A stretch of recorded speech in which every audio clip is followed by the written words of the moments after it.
nga pala. Sino nga yung hinahanap mo? Wala naman. Friend ko lang naman yun. Teka, Tito. Nag-hotpot ka ba?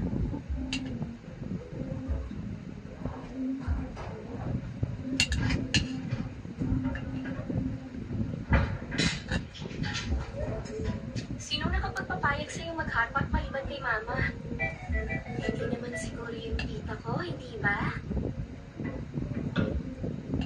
Ano ba sinasabi mo dyan? Ayaw mo ng hotpot.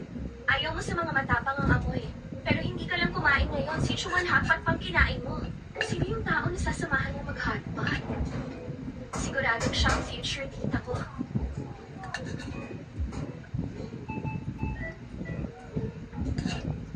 Alam mo, magaling yung ginawa mo ngayon. Siguradong pagod ka. Magpahinga ka na. Kumapit na yung amoy. Sige, magsha-shower lang ako. Gaano niya ba katagal ang malilinawakan niya ako sa ulo? Bakit biglang bumait siya? May mali.